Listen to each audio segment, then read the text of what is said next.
So, what you thinking?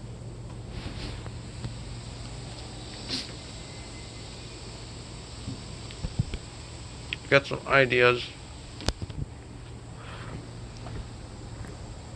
for AddyCMOS. So the new MO like XM rig version has come out, and it's what is it? I believe like 6.14 or something. So I'm gonna have to update AddyCMOS to that version.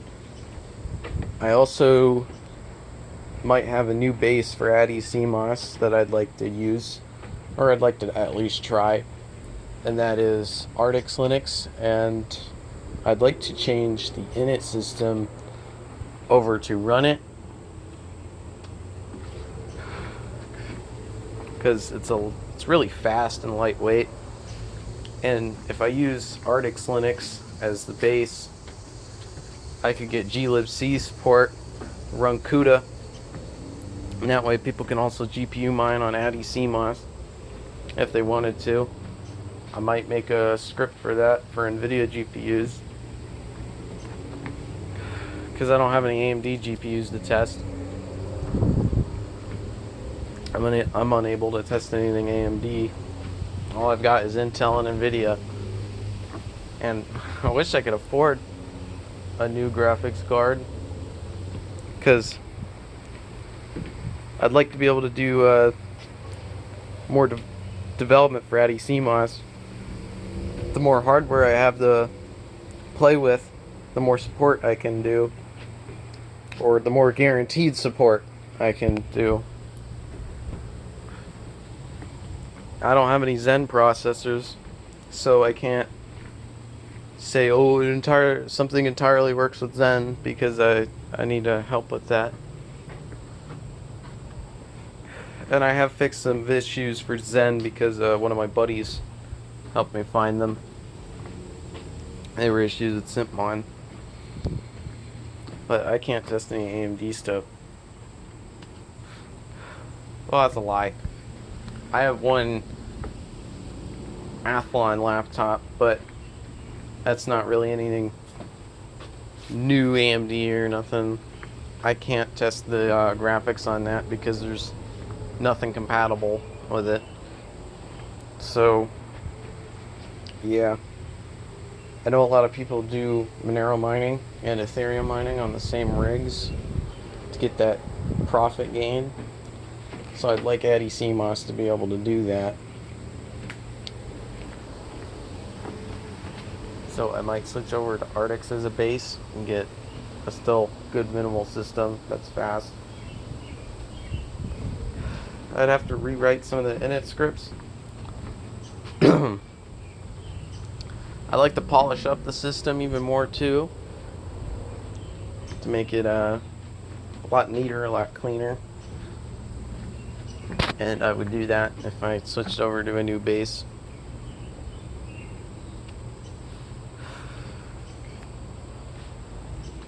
Oh yeah, and I've also made a logo for AddyCMOS, a pixel art logo. It's more of a humorous thing, not really a professional thing, because I'm by no means a professional, and I don't want to be. This is just a passion project I enjoy doing.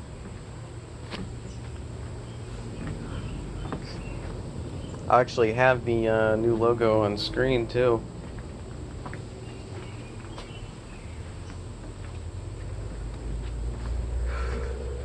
You guys can tell me what you think of it. Been getting into pixel art again, so I figured I'd make a logo.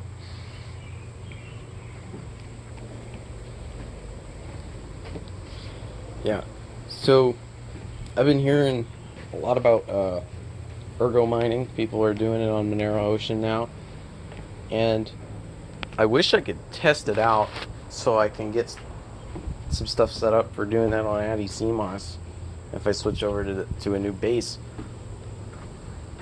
But I don't have money, right? I'm kind of broke. I don't have very modern GPUs. I don't really have anything that can mine with more than 2 gigabytes of VRAM. I got a 960 and a 730, and that's it. I had to kind of jerry-rig those to work for mining CN GPU. And I still kind of get errors with that, but it works. It works. I actually, mine it, get hash rates and stuff. I think it might be something with the old MO version I'm using, XMRig MO.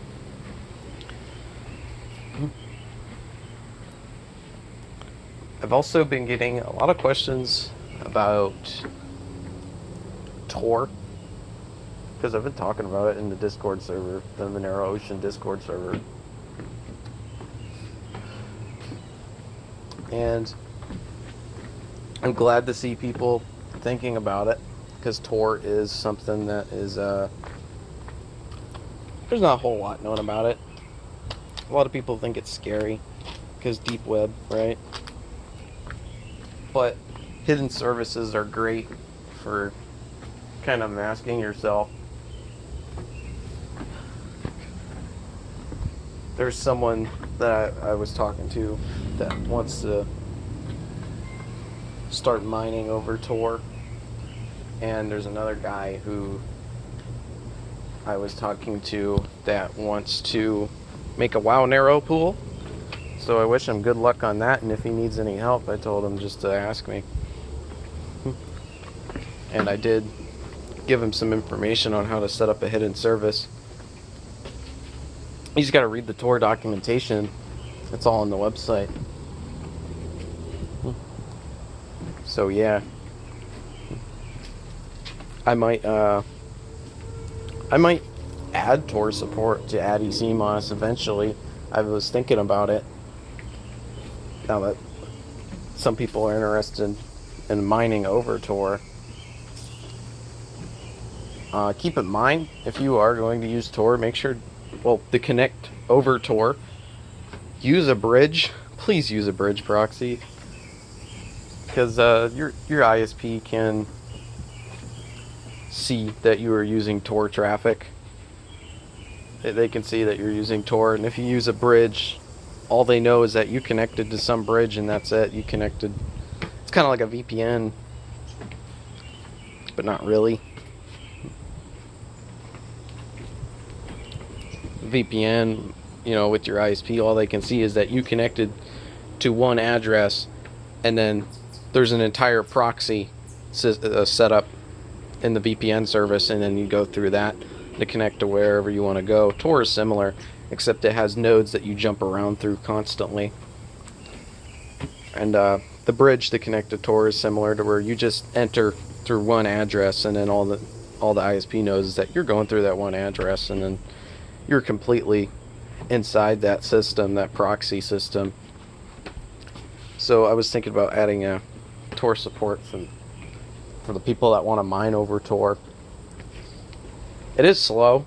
Keep in mind that it is slow. You have to jump through all those nodes all the time to keep yourself anonymous. And that's how it works, onion routing. So yeah. I'm also thinking about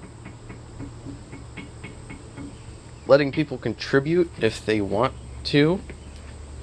Because I'm one person, I can't do everything by myself in a reasonable amount of time. Usually I can't do everything by myself. What's this? I haven't seen that in years. Anyway, I found something cool on the ground that I have not seen in years. Anyway,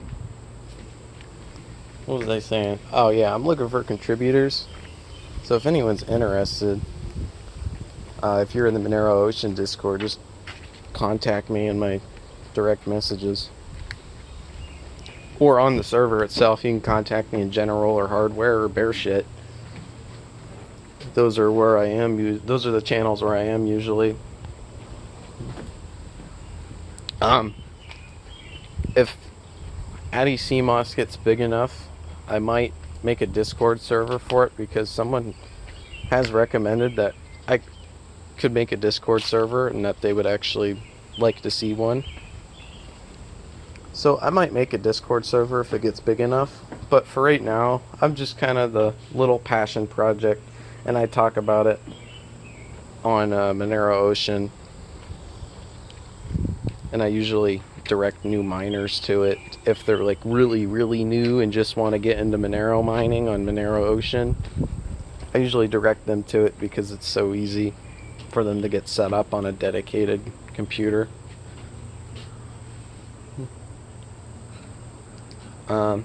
There was one guy on Reddit too that asked, how do you install it? And there isn't really an install for AddyCMOS right now. There's no install script or GUI or program to just install it in the traditional way. It's very similar to how you install Raspbian on a Raspberry Pi. You just flash the image to a USB stick or an SD card or an SSD, or write it to a hard drive. You have to have an adapter for the SSD or hard drive though. Or what you would have to do is plug it into your computer with the traditional ports or whatever. Or if you wanted to flash it using the system that you're going to be installing AddyCMOS on, it's kind of dumb to do it this way, but I believe it can work, is to boot one of those live CDs, download the image, and then flash the image to the SSD or the hard drive or the NVMe, whatever. But I'm thinking about actually making an install script so people who want to install it on an NVMe drive or whatever can easily do that. And holy crap, the sirens, man. So yeah, that's kind of what I've been thinking about recently. Jeez, I think a car accident just happened. That's crazy. I usually don't film this kind of thing outside, or record this kind of thing outside.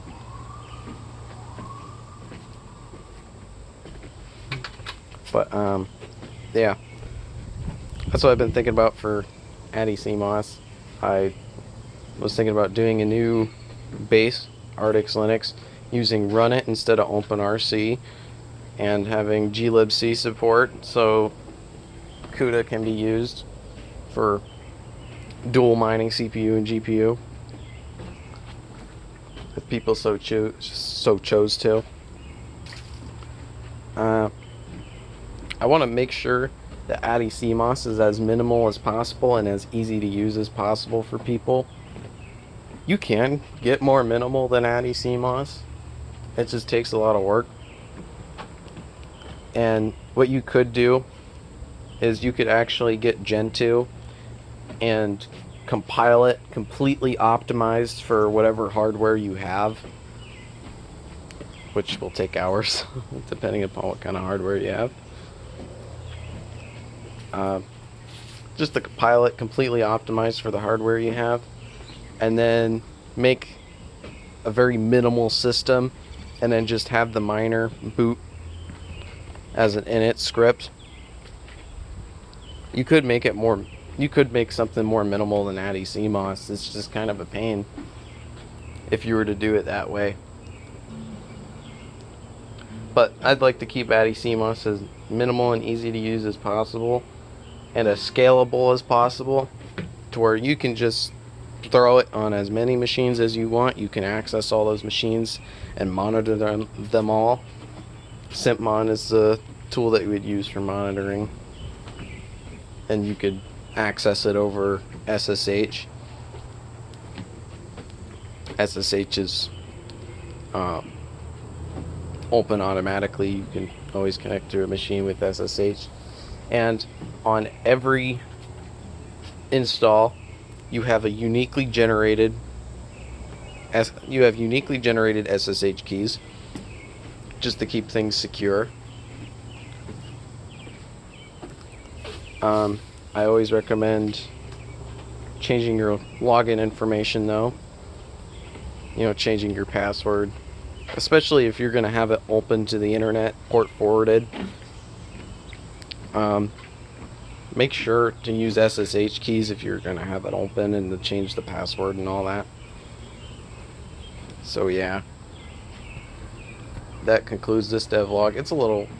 I'm talking fast and a little rushed, but that's just kind of trying to get all this stuff out of my head at once right now, because starting Monday next week, I'm going to be working on AddyCMOS even more, and I might start working on the new base.